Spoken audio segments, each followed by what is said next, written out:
Hey guys, Spencer at Z1. Today we're taking a look at KW Suspension's ClubSport Coilover for the 300ZX. If you didn't know, building this awesome 300Z, it's getting huge upgrades on power, braking, suspension, styling, and more. When you're trying to build a vehicle balance, I think it's important to make the right choices for the products that you want to match up.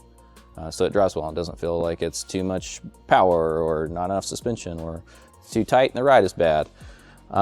This is kind of at the more sporty end of the spectrum for KW, and we love when we get to install these because the quality is so nice. And I just wanted to go over some of that stuff today and kind of bring it up to speed because I actually don't think that that information gets out there very well. So we're gonna do a quick feature rundown on the things I love about this KW V3 ClubSport.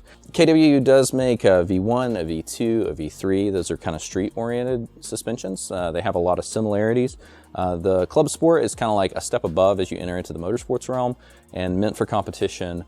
Comes feature-rich, but it comes with solid aluminum up strut mount with a pillow ball. Cool feature about the KW that many others don't do is they actually use a boot to seal the bottom part of the pillow ball. So if it's in a wheel well where it's getting splashed or road grime, debris, salts, or anything like that are getting pushed up around here, it helps protect that and keep things out of that rotating or articulating surface so that you get a long life out of it. It's just a nice thought, nice implementation.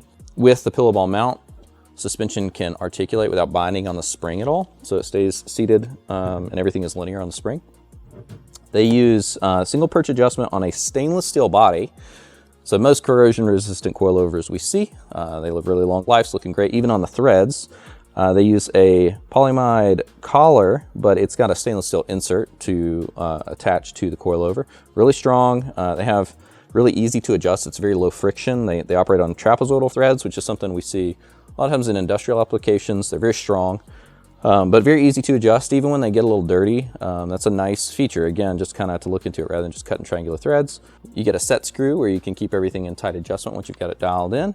A linear rate spring doing the bulk of the work for the suspension on the car.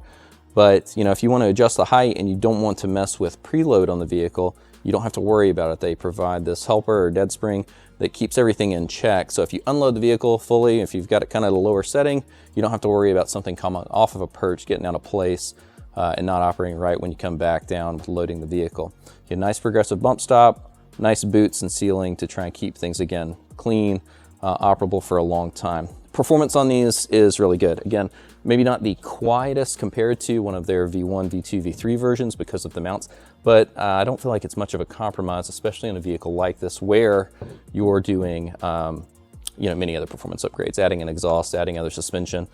So it's a good match, and balance and control for the vehicle is really good, makes it predictable.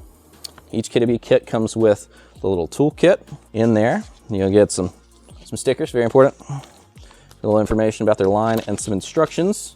You can try and read these in English or German, I think. You'll get a rebound adjusting knob for the top of the coilovers where you can adjust the detent for different settings for rebound. Their detents are typically really clean and positive, so you can tell when you're in each step. The bottom of the coilovers has the compression adjuster. Again, it's a clean position. You've got a dial indicator and the clicks are satisfying and very clear. So super cool on that part. If you need to adjust some preload into the spring and you're not doing it by hand, get a wrench as well. And you know, everything you need to get it going. Now, outside of that, once you've got your coilover set up and installed, you need to line your vehicle, depending on which application that is, if it's a 300 or a 350, 370, G, Q, one of the applications that we serve, you may need some other parts to get that thing dialed in and back going straight once it's at a different ride height. We do have everything for you on that. If you're uncertain of what you need there for camber arms or links or toe bolts, etc., just reach out to our team. They'll probably have some questions for you to understand what your goal is, and they'll be happy to help you pair up and establish the package that serves you best. If you're looking for more upgrades, repair, maintenance, parts for your Nissan or Infiniti, don't forget to check out the site. We've got you covered end-to-end maintenance. Get it back like it was when it came off the line or building the ultimate vehicle. Z1 is your resource.